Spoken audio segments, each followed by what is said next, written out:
Hello everyone. So I hope you all are doing good. I was a little busy, so I took a little more time to start with a new video. So, mm, well, um, we are doing, as you know, till the last class, we have finished with 4 questions of type C. And this is Sumita Aurora, grade 12, computer science portion, right? So here we have type C. First 4 questions are already done by us, discussed also. So now today we are going to start from question number 5. That is, write a short Python code segment that prints the longest word in the list of words. So you have a list of words, okay? And you have to find the longest word in that list of words. That is question number 4. So here we have write a short Python code segment that prints the longest word in a list of word. So list of word is, you know very well if you have to declare a list. So the declaration of list is in the square bracket. So just random some words I have taken here. You can see my name is Megha. So here we have a list, and in this list I have taken 4 words. Okay. This one is the first word, second, third, and fourth. Now we have to search for the longest word. That means you have to work on the individual word. So you need to traverse this list, and traversal is possible with the help of loop, because loop is something which will help you to repeat the iteration. So here we have to repeat the iteration for this list, and the name of the list is WT. So you have to work on the individual word, okay? So you can work with the membership operator only, which will help you to extract the individual element of this list, and then you have to find the length of it. So if I'll execute this thing, so let me show you like how the things are actually going to work. So here I'll take I'll explain the thing parallelly here. So please check it. The list is WD is equal to my name is Megha. Okay, my name is Megha. And what we have to do, we have to traverse this list. Okay, traversal is possible for I in WD. That means first time the value of I is what? It is my. The first value of I is my. So in that case, as we are finding the length of it, because we have to find the longest word. So longest with respect to the length, like the length of this is 2, the length of this is 4. So we are going to extract the individual element of this list, and then we will find the length of it. So first we are finding the length of this. So length of my is 2. So it will store 2 inside this L variable. Now that will be compared with max variable, which is going to hold the maximum value. So initially you can see the value of max is 0. So when you will compare this value, so this 0 is less than 2. This condition is true only. And when this condition is true, the compiler will go inside, and then max word is equal to, because you have to display the word also. So max word is equal to my, and the max variable is equal to L, that is 2. Now the same process is going to repeat for the second word. So second word is name. So next time it will find, you can see all those 4 statements are written inside the for loop. So it is going to do the same work now for the next word. So next word is name. So when you will find the length of this name, so this will be 4. And again it will be compared with max. But now the value of max is updated to 2. So 2 is less than 4. Yeah, that's true only. 2 is less than 4 is true. So you will be inside this, and then again this is going to update. Now the max word is the next one, which is name, and the max is the length of it, which is 4. Now the same thing will be, I think you are clear with this now. The length value is 2. So 2 is less than 4, 2 is greater than 4. No. So this is nothing is going to work. Then we have Megha. So when you will find the length of Megha, it will become 5. And when you will compare it with max, inside max you already have 4. So 4 is less than 5. Yeah, that's true only. So again this max word will be updated to Megha, and the length of this word is 5. Okay, so this is the final value, and when you will display the longest word, it will display Megha, and when you will try to display the longest word, length of the longest word, it will display 5. So let us check the output of this. You go to run and then select run module, and then we will check with respect to this only. Here you can see it is displaying Megha, and the length of this word is 5. So if suppose I am adding one more word here, suppose SAURABH, I added one more word here, Saurabh. So here you can see the longest word is 1, 2, 3, 4, 5, 6, 7, and the word is this and the length is 7. So this time it will display Saurabh. Okay, so the reason I gave you already, because the word is Saurabh and the length of this word is 7, which when this will be compared with 5, so again the max variable will be updated with 7 and the max word will be updated with Saurabh. So like that you can find the the longest word in a list of words. So I hope you are clear with this. Now moving to the next question, which is question number 6. So let me just convert it into a comment again, because just to save the time, otherwise unnecessarily it's taking some time to write the code and it's increasing the size of the video. So yeah, here we have the the sixth one. So in the sixth one, just check it properly. Yeah.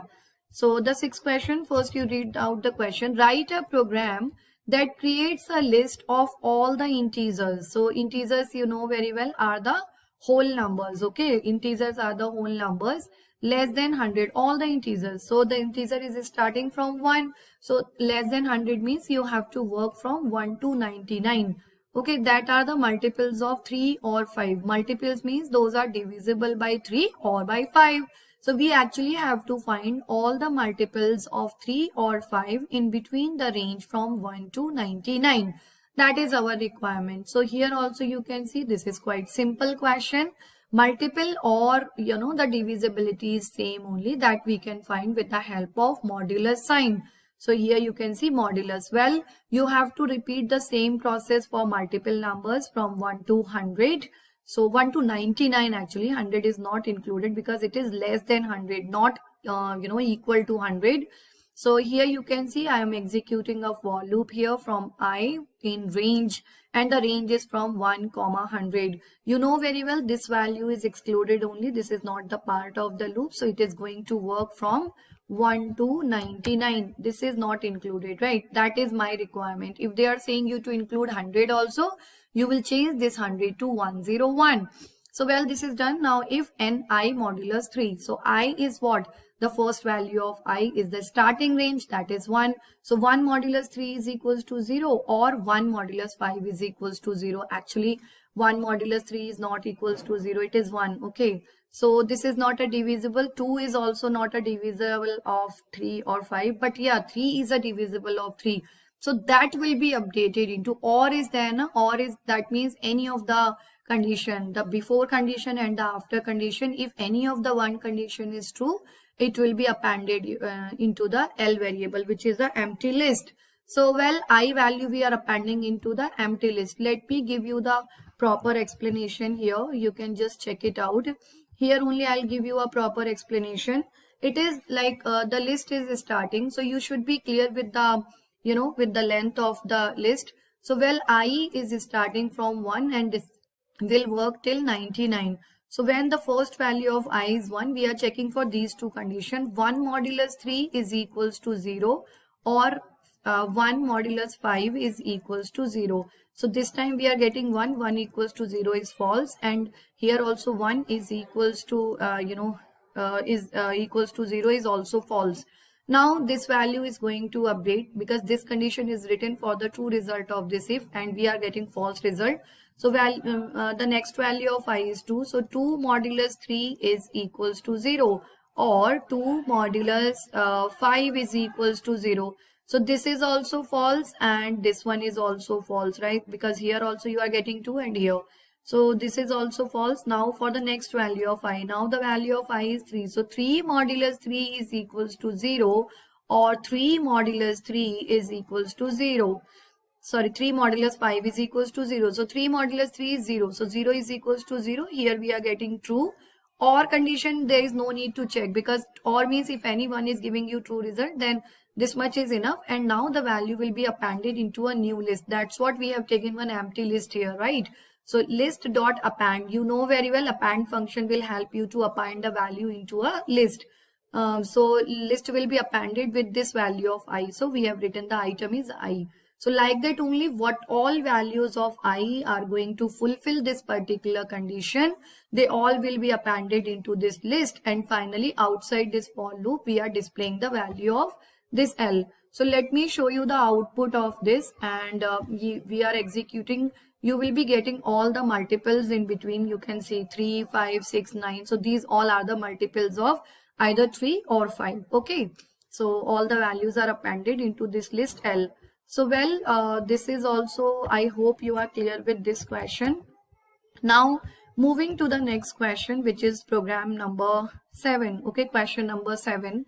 So in question number 7 is define two variables first or second. Okay, so define two variable first and second, so that first is equals to Jimmy and the second is equal to Johnny. Write a short Python code segment that swaps the values assigned to these two variables and print the result. So well, the first is Jimmy and the second is Johnny, and you have to write a small code that swap the values. Swapping is interchange. So like in first variable you have Jimmy, in second variable you have Johnny. So after this you need to swap the value. I mean, this second should store Jimmy and first should store Johnny.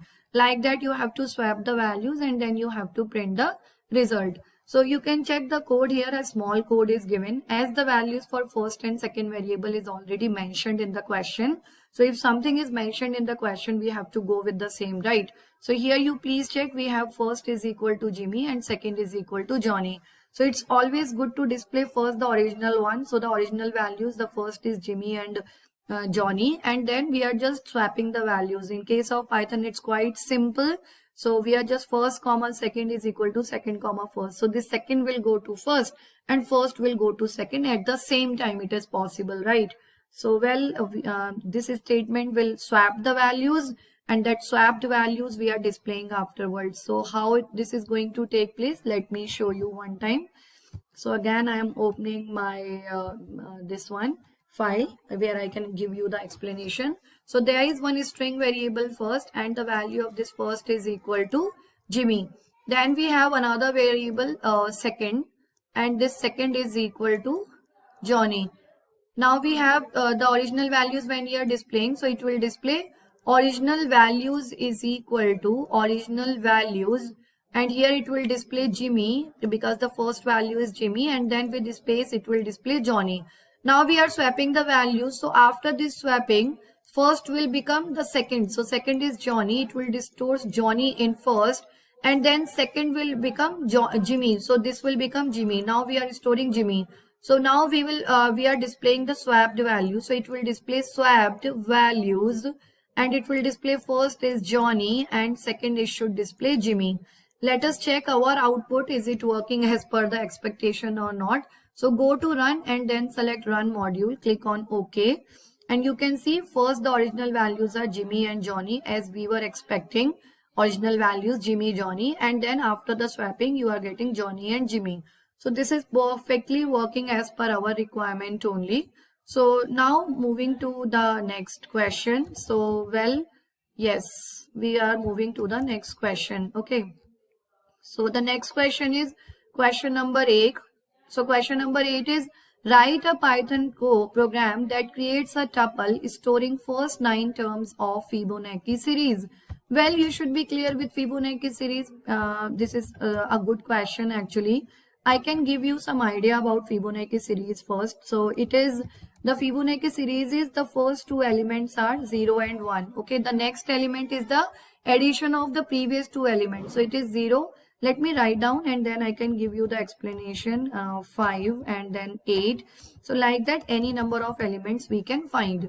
So let me give you the explanation here first, like how can we calculate, how can we find the element, what is this Fibonacci series.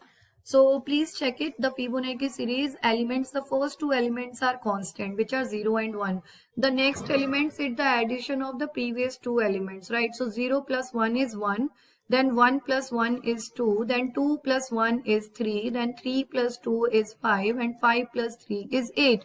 So well, it is all about the previous two elements. The addition of previous two elements is equal to the next element. That is Fibonacci series. So over to the... So here we have the code window. You can see the question is same only, where we have to display 10 terms of Fibonacci series. So in case of Fibonacci series, the first two terms are 0 and 1, and rest of the terms we have to calculate.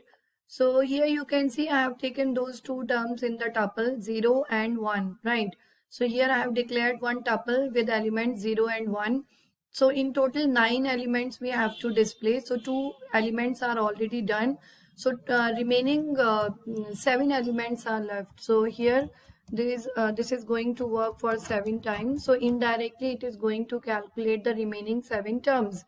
Now here what we are doing, we are calculating the sum, because as you know, in case of Fibonacci series, it is actually the addition of the previous 2 terms, right? So we have C is equal to A plus B. So value of A is initialized already to 0, and the value of B is already initialized to 1. So 0 plus 1 is equals to 1. Now the tuple, because you have to add that previous value with the new one. So all the values for the Fibonacci series I am storing into a tuple. So here you can see what I am doing. I am actually adding the previous one. So already we have a tuple with value 0, 1.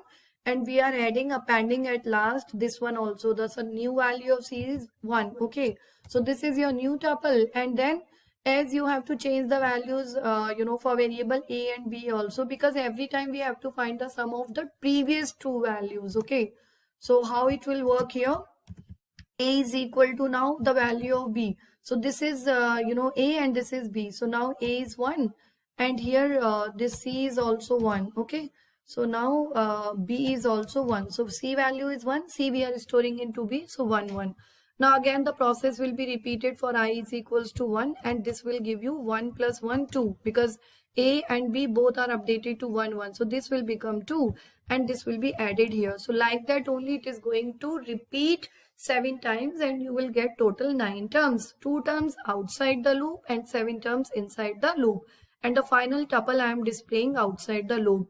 So let us check the output of this code. You go to run and then select run module, and then you can see the output here. So 0, 1. Then the addition of these two is this. Addition of these two is this. 2 plus 1, 3 plus 2, 5 plus 3, 8. And like that, here in this question, they are asking for some 9 terms, but any number of terms like that only you can display. You have to just increase the value of what? You have to increase the value of this, the number of time repetition, and it is overall going to increase the number of elements will be displayed. So I hope you are clear with this Fibonacci series question.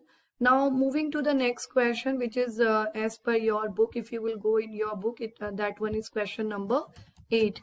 So as I just want to save the time, so I've just changed it to I'm just converting this one into comment. Okay, so let us read our next question. So over to the next question. We have question number 9 now. Create a dictionary whose keys are month names and whose values are the number of days in the corresponding months. So we have a dictionary. The dictionary's data structure. Again, you can store multiple values into it. But this is going to work with respect to the key and the value pair. Okay, colon is for the separation. First is the key and the second is values. Key is the month name, like January is the key, and the corresponding number of days we will take it in the value part of it. So that will be after colon. So yeah, ask the user to enter a month name, first part. So first we will ask the user to enter a month name, and then we have to use a dictionary to tell them like how many days are there in that particular month. So here is the solution of this question. You please check it properly. First I have taken a dictionary here, calendar. Then we have a January, and in January is the key. It is a string value, so given in double quotes, or you can take it in single quote also. Then we have colon, and the number of days are on the right hand side of it. January 31, February 28, like that. You can see all the month names are there, and the value is the number of days in that particular month. So in the first one, we just have to enter a name and we have to display the corresponding days. So we are taking that value from the user input. Please enter a month name. So month name, and then we are converting into lowercase, because it's a case sensitive thing when you will check that particular month is present in the dictionary or not. So you can convert it into one of the case, like I have converted it into lowercase, and that value will go into month name. So if month name in, so if the month name is there in the in the dictionary, so yeah, so in that case we are displaying the day. So day is the value. So value, how can we retrieve the values? Dictionary name, and in square bracket you will provide the key. Okay, so like that. And in case if that particular month is not available in the dictionary, then it will display a message the month doesn't exist. So this is the best way to do this part A. Print out all the keys in alphabetical order. Key, so you have to access the key first, and then you can access, you can sort them in alphabetical order. So here we have the sorted function and the dictionary. So it will take all the keys, the sorted keys will go into this, and then we are just displaying them. You can see for loop I have executed here, and I in sorted key, so that means it will just take only the key values and we are just displaying it. So all month, the next part, if you will go, they are just asking you to display all month with 31 days. So where the value is 31, like in January you have 31, March, May, August, July. So these all are for 31 days. So you just have to compare the value part. So value again you can access with the help of the key in the dictionary. So you have all month with 31 days are under, and we have a for loop here because you obviously you have to work for the complete dictionary. So for loop month in calendar, so this will take the key. Okay, so if this, with the help of this key you will be able to fetch the value. So the dictionary with the key is equal to 31. If it is like that, then we are displaying the key. Okay, so that will be done, and then you have to display the complete one. So here you check sorted function again. So it is going to be the item. First we are fetching the item, and then we are using the key is with the help of the lambda function. It is going to take the values. So now the key value pair sorted by the number of days for every month is, again you will go for the length of the dictionary. So the in range function will help you to display all the elements. So here we are displaying the complete dictionary. So well, I'll show you the the output of this code. So when you will go for run module, it will ask, the first part is where they are asking you to enter a month.